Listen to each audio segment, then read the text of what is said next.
bitch. Yourself." The sheriff had been a walking bull of a man, only 5'9", but broad-shouldered and wide through the chest, shaped like a potato on toothpick legs. Before the chemo, he had thick, dark hair, gray just over the ears, that he kept swept back with pomade and a tanged pompadour. He was a foul-mouthed bullshit artist with men, a gentleman to the ladies, and a hard ass on criminals. He and Marilyn taught Sunday school and marriage preparation classes at the Catholic Church. The people of Sandy Lake loved him. He could have run for sheriff and won, uncontested or not, until the sun burned out. Stan sat up in the recliner, a blanket over his legs. He looked more diminished every time Packard came by, a February snowman in March. His hair had come back, thin and white. His scalp had spots and odd scaly patches crusted with blood.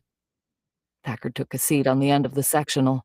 A bass fishing show was on the flat-screen TV in front of them. "You just missed that guy in the orange hat pull up a 7-pounder, Stan said. "Where are they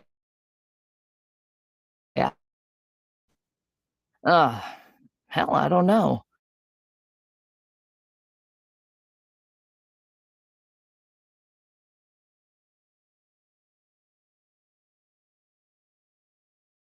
Packard told him about the budget review with the city council. They were underspent in overtime and fuel costs.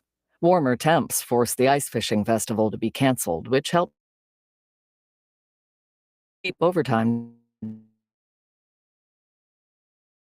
"We've been so fiscally responsible, I assume they'll approve only one. You all right with that?"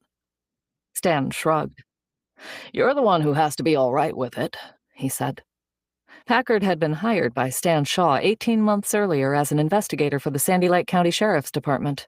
But for the last 4 months, he'd been serving as acting sheriff, covering as many of Stan's duties as possible while the sheriff went through a second round of treatment for colon cancer. Shaw's decision to appoint Packard came as a surprise to the county board of directors.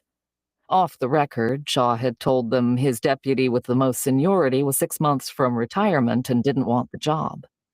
The one with the second most seniority wasn't fit to plan the holiday party, let alone run the whole department. Shaw liked Packard for the job because he worked hard and came with no baggage. The sheriff, or the acting sheriff, had to be unpopular at times. Packard had no alliances, no grudges, no debts. He hardly knew anyone. Shaw told the board its options were Packard or no acting sheriff at all. The other investigator in the department, and Packard's closest ally at work, was Detective Jill Phelan. She was the one who told Packard about the other deputies, all of them male, claiming it wasn't fair the single guy who worked all the time got the acting sheriff job. They couldn't be expected to put in the same hours he did. "Congratulations," Phelan told them. "Now you know how every working mother feels." That shut him up. Marilyn came in with his coffee. Stan said, "Sweetheart, I just thought of another positive thing about colon cancer. This guy has to review the budget with the board, not me."